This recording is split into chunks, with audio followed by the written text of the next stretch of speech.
by Faisal Assegaf, kritikus. Mahfud MD sudah terkenal belepotan, sok jadi pendekar hukum, faktanya hanya memaklar isu anti korupsi. Lucunya ambisi jadi cawapres dari pilpres ke pilpres membuatnya makin error. Disebut error karena Mahfud setelah digembala PDIP jadi cawapres berceloteh problem utama Indonesia karena lemahnya penegakan hukum, tanpa sadar melempar kotoran di wajahnya sendiri. Artinya Mahfud selaku Menko Polhukam terbukti tidak amanah dan gagal total. Tatanan hukum makin hancur dan amburadul. Korupsi tumbuh subur dan sangat banyak terjadi pelanggaran HAM, termasuk KM 50. Artinya sebagai menteri yang bertanggung jawab atas politik dan hukum, ikut merusak kehidupan bernegara.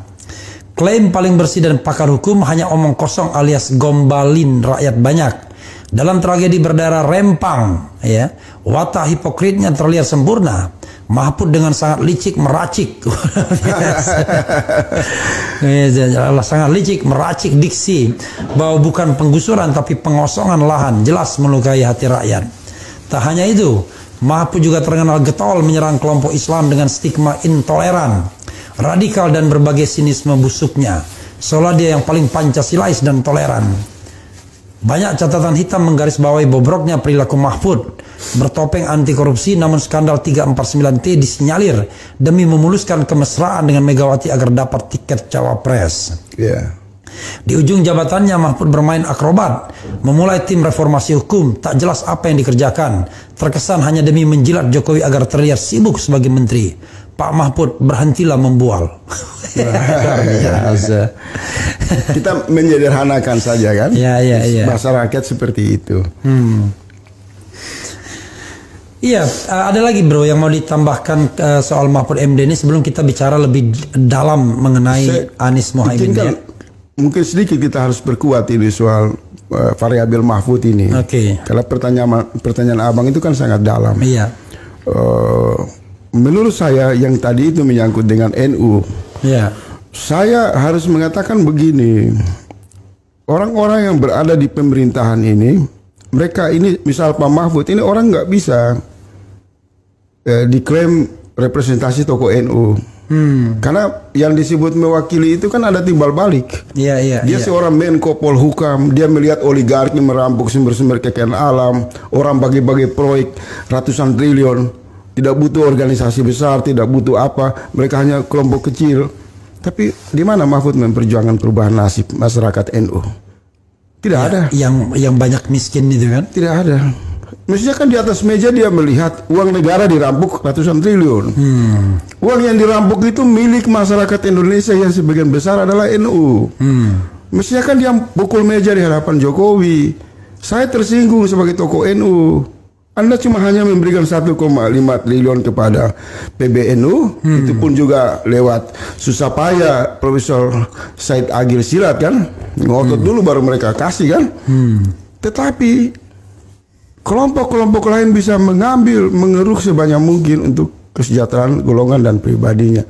Jadi dia masuk ke organisasi negara tidak mampu memperjuangkan terobosan-terobosan yang bisa dibuktikan dia berpihak kepada rasa keadilan.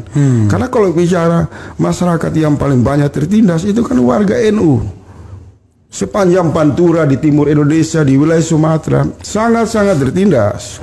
Nah, apa kerja Mahfud MD di dalam lingkar inti kekuasaan Jokowi? Nanti mereka ini sudah mau 5 tahun sekali pemilu, baru dia pakai jaket NU. Kalau misalnya dia NU gadungan, dia bukan tokoh NU yang otentik, yang seperti Gus Dur yang betul dari bawah memperjuangkan kesetaraan.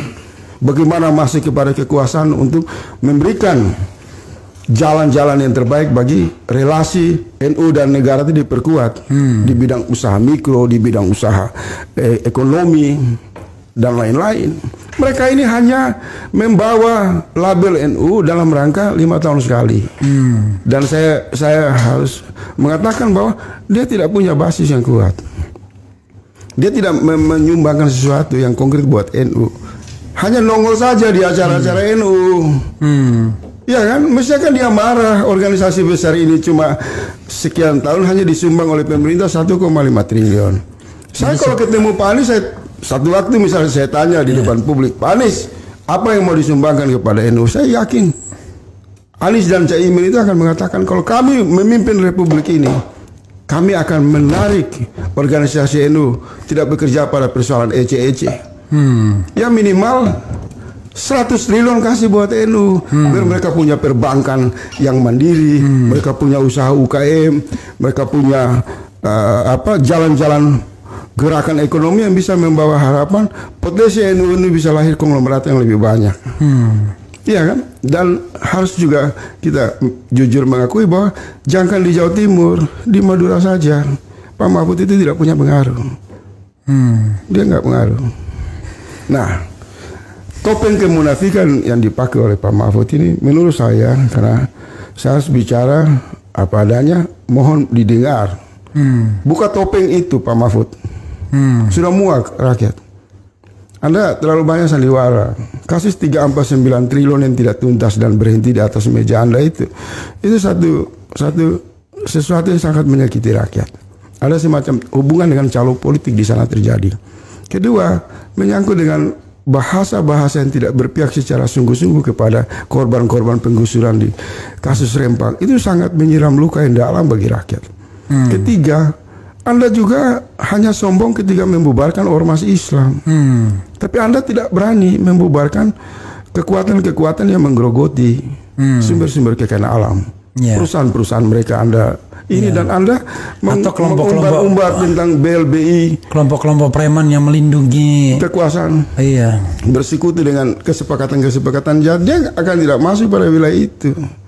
Jadi saya menggunakan satu kata belepotan itu dalam rangka menggambarkan bahwa status klaim PDIP bahwa dia pendekar hukum, dia pakar hukum. Menurut saya sejak dia dipajangkan sebagai calon wakil presiden, semua stigma itu hanya dalam rangka menipu publik saja, kebohongan.